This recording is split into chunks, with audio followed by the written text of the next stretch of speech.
Welcome back to IndieCade, the awesome place where there are awesome indie games. I'm your host, Erika Ishii. I'm on the Geek and Sundry Twitch channel. You can find me there. On Wednesdays and Fridays, we have awesome shows where we, one of my video game shows, we do this kind of thing where we talk with indie devs. And I'm here with an indie dev, Tom over there, Hello. who made Axiom Verge. Yep, that's me. I'm the sole developer of the game. Yeah, and you also do the music and just everything else, The right? design, Yes, I'm like insane, everything. or so they tell me. I can believe that.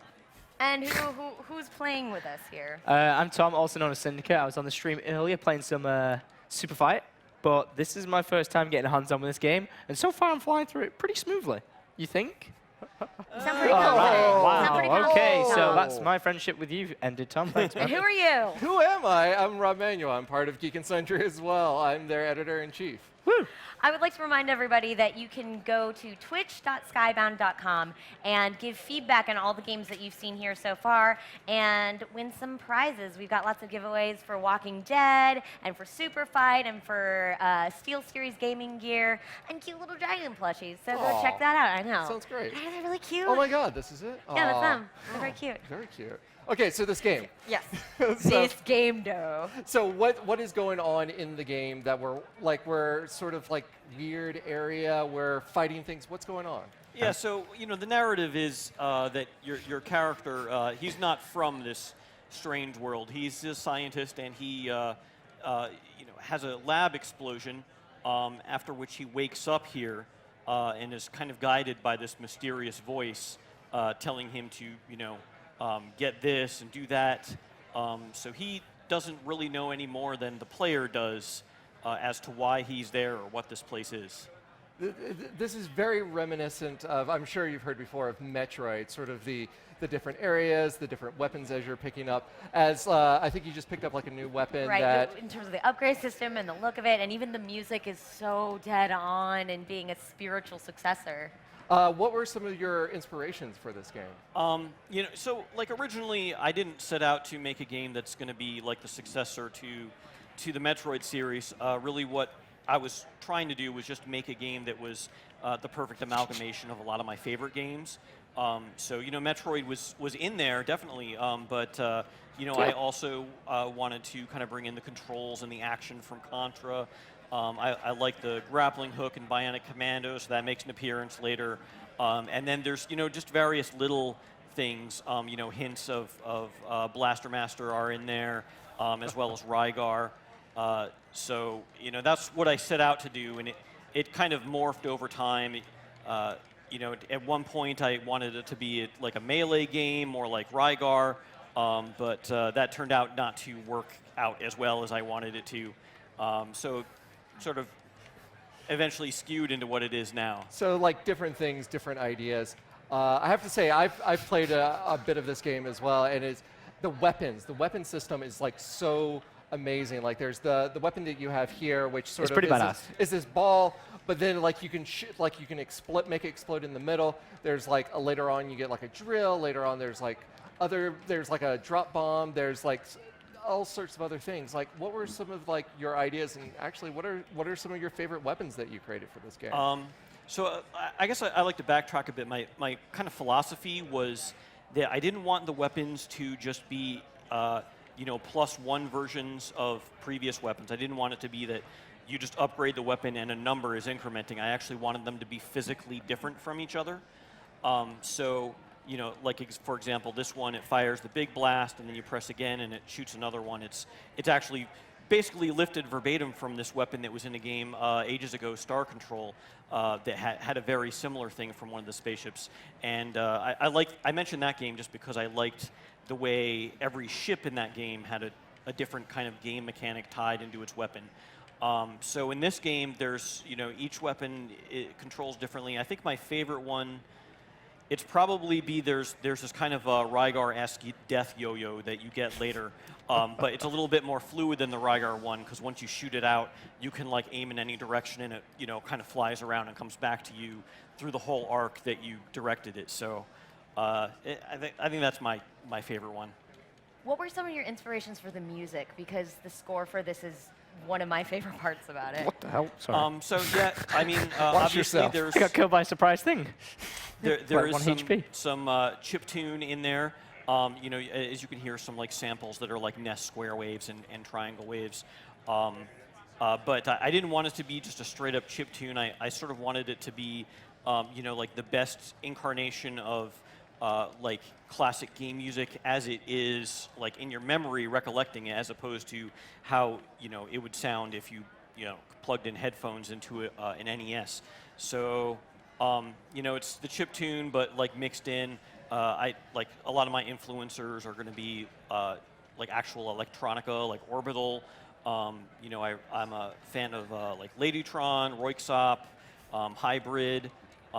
And you know, a lot of those I was like listening to as I was developing the artwork to the game. So when I went to do the soundtrack, I kind of like went back in my head and was like, okay, like how can I bring these to the table? And I even like did some, like wrote out an analysis of some of my favorite songs and tried to figure out what made them great. Is this a boss fight? Yes, if Yeah. you're not saved. I'm going to go in the other room No, instead. you just saved. I know, You're I know. okay. I got this, Yeah, I but got this. no, I believe in you. Oh, you do? I do. That's a really bad idea, but okay. That is a Thanks bad for your idea. comments. But Let's you know go. what? Is that Moth? We have to go. No, you got to keep going. Oh, right, okay. That was yeah, the warning now- before Yeah, the boss? that's the Oh, great. antechamber. Yeah. Right. What, if Now- I now can we do get this to in a one boss go, fight. I want a free copy of the game. Oh my gosh. Demon. All right. I Damon. am that guy who skips. Damon. I am that guy You who skips skip the every text? every game. I'm so sorry. I know you made the game and everything, but Oh my I God. know the text- every developer out there just wants to shoot me now. I'm sorry. Yeah, this is what keeps me awake at Shame. night. Shame. Crying myself to sleep. Oh, mine's. One of the things I'm sure if we can get past the boss fight, we're going to get in. I'm sure we'll get into. There's like a very special sort of like item. Like it sort of glitches things. It sort of unglitches things. It changes the world around you. I know there's like certain areas that are like you can like change certain enemies to make them into maybe something a little friendlier, or even like change the way they work. Can you talk a little bit about that and why that you introduced yeah, it? so that is, you know, colloquially we call that the glitch ray, and there's a couple of different levels of it, but it's basically what it amounts to is, you know, the experimental beam, and you know, it has a different effect on every enemy, and so, you know, it's sort of there to like bring out this sort of like playful, experimental nature of things where. I did just let out a squeal. No, I'm good. Are what is you? it? So next go around on this boss, you might want to. Am I even damaging it? The red. Am I damaging it or beam. not? Yeah, you're damaging it. I am? It's also damaging you. Where is it? Yeah. Is that its health bar at the top? Yeah. No. That's your little sliver of health. When No, you start out, you top don't have middle. too much. What's that? Oh, that's just a thing. Part of the Is that- scenery. No. No. I'm Yeah, good. That's Are just you? you know, primordial goo. Do I just tell his health off like that thing flashing on the side of his body? There you go. Oh, there you Yeah, go. you did. Oh! Free copy of the game right now. Wait, did I just die? Yeah, you did. So I killed him and then I died. Yeah. So did I not beat him? Then I have to redo it. No. It would have saved it. It saved it. So. Did it? I'm gonna check. If I didn't do it, then I think I just lost my For free this copy of the game. You don't really need all of the weapons and all of the items, but I feel like it rewards me, the completionist, who like Yeah, needs and that to yeah, get that's what everything. generally what they're for is you know, kind of to reward exploration. You know, as much as completionism, I think one of the things I was going for was to avoid as much as I could, like the getting another energy tank, the getting another missile capacity upgrade.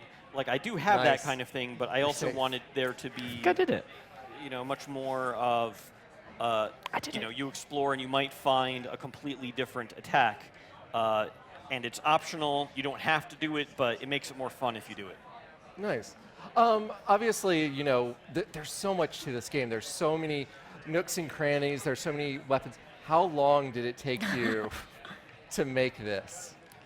So this game was made over a course of 5 years. The first 4 of those, however, were working part-time. So I worked full-time at Petroglyph Games as a programmer making RTS games. And this was kind of like what I did in evenings and weekends and whatnot. So it wasn't until I'd say like IndieCade 2 years ago when I pitched the game to Sony, and they eventually picked it up as one of their pub fun titles. Oh, nice.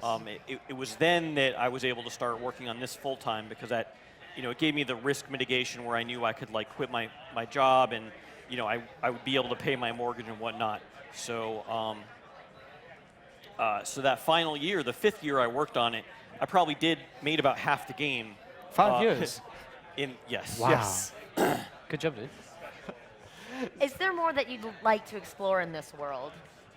I'm not sure I get your meaning. We're looking at like additional content. I'm basically asking about Is there a sequel? So Books, this is audio stories, Anything. coloring book. from Plushies. the start. This Maybe this, like an interactive this drama. world is a Yes. very it's a very large convoluted history behind this game, and the story is such that I don't think you could ever get the full story behind things without me making additional games within the same world. So, if that answers your question, it's my intent to have more that further develop the narrative, but it might not take might not take the form of a sequel conventionally as you might expect. Well, thank you so much for joining us. Thank you, Tom, for getting through that boss Hey, for I everybody. actually did manage to kill it, so thank you Yeah, very much. that was Awesome very game. impressive. Really actually enjoyed playing it. Thank you, everybody, There for you go. joining us. We'll be back in a minute. Also, giveaways. Remember, twitch.skybound.com. Hey guys, thanks so much for tuning in to our content from IndieCade, where we shot the Skybound Insider with a bunch of awesome guests. Let us know in the comments below what you thought of today's game, and subscribe so you can see even more. Thanks. Bye.